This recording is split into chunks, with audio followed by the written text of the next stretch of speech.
नमस्ते Deoria 89.6 FM radio रंग आप सुन रहे हैं आरजे सुमी के संग। और हमेशा की तरह शुरुआत सुविचार से। आज का हमारा सुविचार है, जिंदगी अगर अपने हिसाब से जीनी है तो कभी किसी के फैन मत बनो और हमेशा अपने तरीके से अपनी जिंदगी जियो। और सुनते रहो 89.6 एफएम रेडियो रंग आरजे सुमी के संग। नमस्ते देवरिया 89.6 एफएम रेडियो रंग आप सुन रहे हैं मेरे यानी आरजे सुमी के संग। नमस्ते देवरिया में आपको आगे बता दूं कि मोबाइल फोन आज एक बहुत बड़ी जरूरत बनकर खड़ा हो गया है।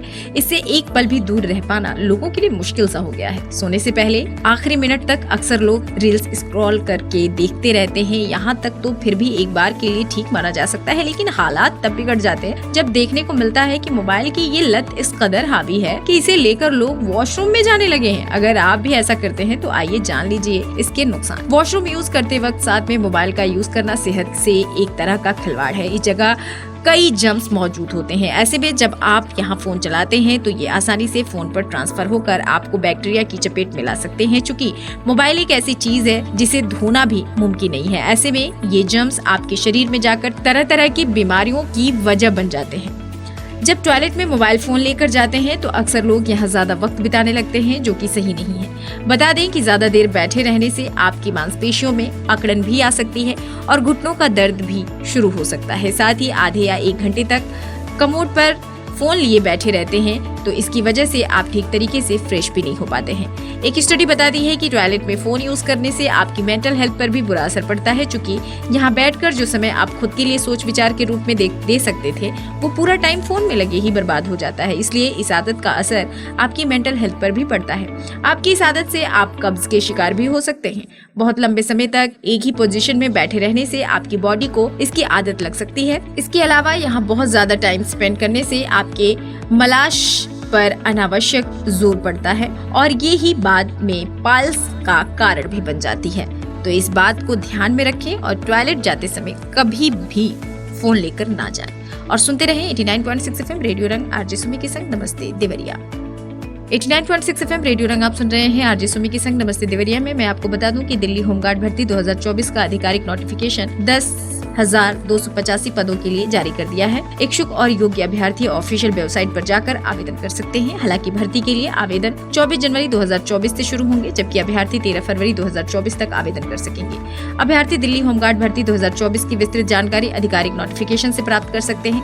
भर्ती के लिए आवेदन करने वाले अभ्यर्थियों को सलाह है कि वे नोटिफिकेशन पढ़ने के बाद ही आवेदन करें, क्योंकि किसी भी अभ्यर्थी का गलत भरा हुआ फॉर्म दिल्ली होमगार्ड विभाग की तरफ से एक्सेप्ट नहीं किया जाएगा। ऐसे में सलाह है कि गाइडलाइंस का पालन जरूर करें। आवेदन शुल्क दिल्ली होमगार्ड भर्ती 2024 में सभी अभ्यर्थियों के लिए आवेदन शुल्क 100 रुपए रखा गया है। अभ्यर्थी आवेदन शुल्क का भुगतान ऑनलाइन माध्यम से कर सकते हैं। जी हाँ, आयु सीमा दिल्ली होमगार्ड भर्ती 2024 के लिए न्यूनतम आयु 20 वर्ष और अधिकतम आयु 45 वर्ष तक रखी गई है। अभ्यर्थी का जन्म 2 जनवरी 1989 से पहले 1 जनवरी 2024 के बाद का नहीं होना चाहिए, जबकि एक्स सर्विसमैन के लिए अधिकतम आयु सीमा 54 साल तक रखी गई है। भर्ती के लिए आयु की गणना 1 जनवरी 2024 को आधार मानकर की जाएगी। वहीं आरक्षित वर्ग के अभ्यर्थियों को आयु सीमा में छूट भी दी जाएगी। चयन प्रक्रिया कैसे होगी? अभ्यर्थियों का चयन लिखित एग्जाम, फिजिकल टेस्ट और डॉक्यूमेंट्स वेरिफिकेशन व मेडिकल एग्जाम के बाद किया जाएगा। चयन प्रक्रिया से जुड़ी अधिक जानकारी अभ्यर्थी ऑफिशियल वेबसाइट पर जाकर चेक कर सकते हैं। वेबसाइट पर जानकारी विस्तार से दी गई है। जी हाँ, और इसी के साथ आप सुनिए ये ट्रैक 89.6 एफएम रेडियो रंग पर आरजे सुमी के संग। नमस्ते देवरिया में मैं मिलती हूँ इस गाने के बाद। 89.6 एफएम रेडियो रंग आप सुन रहे हैं आरजे सुमी के संग। नमस्ते देवरिया में मैं बता दूं कि राजपथ से लेकर कर्तव्य पथ तक के सफर में गणतंत्र दिवस मार्च पास्ट को लेकर दिल्ली पुलिस का अपना इतिहास रहा है। पहले आईपीएस अधिकारी किरण बेदी 1975 में राजपथ पर दिल्ली पुलिस के दस्ते को लीड करने वाली पहली महिला थी। इसके बाद 48 साल बाद 2019 बैच के आईपीएस श्वेता के सुगतन 2023 में दिल्ली पुलिस के दस्ते का कमांडर रही। मूल रूप से केरल की श्वेता ने इस बार भी आगे बढ़कर खुद कमान संभालने का फैसला किया है। नॉर्थ जिले के एडिशनल डीसीपी श्वेता लगातार दूसरी बार दिल्ली पुलिस की टुकड़ी को लीड कर इतिहास रचने जा रही हैं। दिल्ली पुलिस की इस टुकड़ी में एसआई किरण सेठी खास आकर्षण होगी, जो 57 साल की उम्र में कर्तव्य पथ पर बैंड गाइड के तौर पर परेड करती दिखाई देंगी। पीएम नरेंद्र मोदी का विजन था कि अब की बार गणतंत्र दिवस पर ऑल विमेन कंटीजेंट से मार्च पास्ट कराया जाए। इसी कड़ी में दिल्ली पुलिस ने 6 महीने पहले से तैयारियां शुरू कर दी थी। DCP 4th battalion Krishna Kumar बताते हैं कि 5 फुट 3 इंच या इससे लंबी महिला कांस्टेबल और हेड कांस्टेबल की खोज शुरू हुई। 2018 से 2021 बैच की 100 महिलाएं कांस्टेबल, 44 हेड कांस्टेबल और 3 सब इंस्पेक्टरों को चुना गया। दिल्ली पुलिस का पाइप बैंड पिछली बार भी था, इस बार ब्रास बैंड की टुकड़ी भी बनानी थी। समय कम था, लिहाजा पहले से जानकारी रखने वाले नॉर्थ ईस्ट राज्यों से ताल्लुक रखने वाले स्टाफ को खोजा गया। 4 महीने के भीतर कांस्टेबल रुआइगुनो केंस की अगुवाई में ब्रास बैंड की टुकड़ी भी तैयार कर ली गई, जिसमें 90% मेंबर मिजोरम, असम और मणिपुर और अरुणाचल प्रदेश से हैं। ब्रास बैंड करीब 32 किलोग्राम वजन से इंस्ट्रूमेंट को लगभग 8 किलोमीटर तक उठाकर चलने वाले महिला स्टाफ की जरूरत थी। एसीपी विजय सिंह बताते हैं कि 57 साल की सब इंस्पेक्टर किरण सेठी मार्च पास्ट में शामिल होने को लेकर काफी उत्सुक थी। ये समझ नहीं आ रहा था कि उन्हें कहां रखा जाए। उनके उत्साह और जज्बे को देखते हुए ब्रास बैंड का सबसे हैवी इंस्ट्रूमेंट उन्हें थमा दिया गया है। अब वो ब्रास बैंड की मुख्य किरदार यानी गाइड हैं, जिन पर 85 मेंबरों वाले दस्ते का दारोमदार है। ड्रिल इंस्ट्रक्टर रह चुकी एसआई किरण सेठी ने दिल्ली पुलिस की महिला special weapons and tactics team को भी ट्रेनिंग दी है।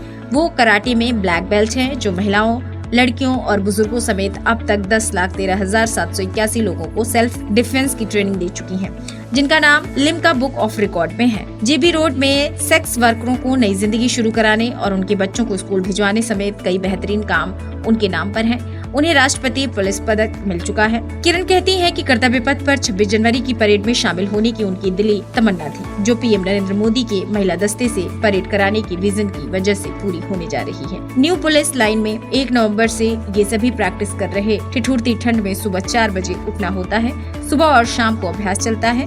अब कर्तव्य पथ पर प्रैक्टिस चल रही है। इसका वीडियो बनाया जाता है, जिसके जरिए छोटी छोटी कमियों को देखा जाता है। न्यू पुलिस लाइन में शाम को इन्हें दूर किया जाता है।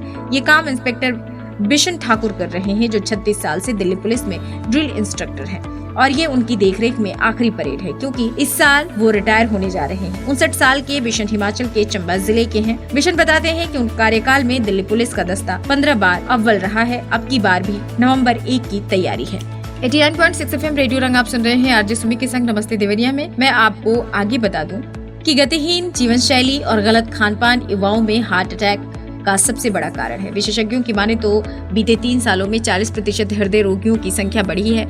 युवाओं में भी हार्ट अटैक के 25% मामले बढ़े हैं। मेदांता के चेयरमैन एवं प्रबंधक निदेशक डॉक्टर नरेश त्रेहन बताते हैं कि हार्ट अटैक के मामले बढ़ते जा रहे हैं। ये चिंताजनक बात है। हार्ट अटैक के बढ़ते मामलों को लेकर लोगों को जागरूक करना आवश्यक है। जिन लोगों का हार्ट अटैक का पारिवारिक इतिहास रहा है, उनमें हृदय की बीमारियों की संभावना 2 गुना बढ़ जाती है। सबसे जरूरी है कि मनुष्य अपने अंदर के जीन्स को पहचाने। लोगों को अपने शरीर की जांच करानी चाहिए। जिनका पारिवारिक इतिहास रहा है, उन्हें 25 साल की उम्र में और अन्य लोगों को 30 साल की उम्र तक अपने पूरे शरीर की जाँच करानी चाहिए। उन्होंने कहा कि आधुनिक टेक्नोलॉजी और विज्ञान के आज के समय में मनुष्य की हेल्थ जन्म पत्रे निकाल सकते हैं। इससे ये राहत होगी कि अगर कोई बड़ी बीमारी होगी तो इसका समय पर उपचार किया जा सकता है। गतिहीन जीवन शैली भी मुख्य कारण। मेडिसिटी में क्लिनिकल और प्रिवेंटिव कार्डियोलॉजी डॉक्टर रवि कासिलवाल ने बताया कि गतिहीन जीवन शैली और गलत खानपान भी हृदय रोग के लिए काफी हद तक जिम्मेदार है। दफ्तरों के काम को लेकर हद से अधिक स्ट्रेस, अपने डेली रूटीन का ख्याल न रखना, बहुत कम सोना और जरूरत से ज्यादा शराब और सिगरेट पीने जैसी आदतें आपके दिल को बीमार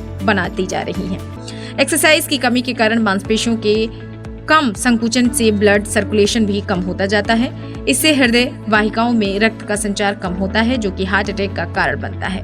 89.6 FM रेडियो रंग आप सुन रहे हैं आरजे सुमी के संग नमस्ते देवरिया में। आपको सुनाते हैं ये ट्रैक। 89.6 FM रेडियो रंग आप सुन रहे हैं आरजे सुमी के संग। आपको आगे बता दें कि ऋतिक रोशन और Deepika Padukone starrer film fighter 25 जनवरी को रिलीज होगी। जैसे जैसे रिलीज के दिन नजदीक आ रहे हैं, वैसे वैसे फिल्म का प्रमोशन और तेज होता जा रहा है। मेकर्स को इस मूवी से बहुत उम्मीदें हैं। फाइटर की स्टार कास्ट के साथ ही इसके गाने और ट्रेलर दोनों पसंद किए गए हैं। फाइटर फिल्म का बैकड्रॉप देशभक्ति पर आधारित है। इस मूवी से मेकर्स के साथ साथ फैंस को भी काफी उम्मीदें हैं। पहली बार लोग स्क्रीन पर ऋतिक रोशन के साथ दीपिका की केमिस्ट्री देखेंगे। ये केमिस्ट्री पर्दे पर कितना कमाल दिखा पाएगी, ये तो फिल्म रिलीज के बाद ही पता चलेगा। इस बीच डायरेक्टर सिद्धार्थ आनंद ने बताया कि शाहरुख खान ने ट्रेलर देखने के बाद उनसे क्या कहा था। विलन को देख शाहरुख खान ने दिया था ये रिएक्शन। सिद्धार्थ आनंद ने बताया कि फाइटर का ट्रेलर देखने के बाद शाहरुख खान ने विलन और स्टंट की तारीफ की थी। फिल्म की कहानी से भी वो बहुत प्रभावित हुए। सिद्धार्थ आनंद ने पठान डायरेक्ट की थी। ये शाहरुख खान के साथ उनकी पहली मूवी थी, जबकि ऋतिक के साथ सिद्धार्थ पहले भी काम कर चुके हैं। फाइटर फिल्म पठान जैसे तबातोड़ बिजनेस करेगी या नहीं, इस पर सिद्धार्थ ने कहा कि पठान ने उनके करियर को ऊंचे स्तर पर पहुंचा दिया है। उन्होंने कहा कि मैं पठान की सक्सेस से बहुत खुश हुआ, लेकिन मैं नहीं चाहता कि फाइटर की तुलना उससे की जाए। मैं चाहता हूँ कि फाइटर अपनी दुनिया खुद बनाए, क्योंकि ये उसकी अपनी फिल्म है। फिल्म के स्टार कास्ट में ऋतिक और दीपिका के अलावा अनिल कपूर, करण सिंह ग्रोवर और अक्षय ओबरॉय भी हैं। फिल्म वर्ल्ड वाइड 25 जनवरी को रिलीज हो रही है। और इसी के साथ दीजिएगा सुमी को इजाजत। मैं चलती हूँ, मिलूंगी आपसे फिर कल। तब तक आप सुनते रहिए 89.6 FM रेडियो रंग।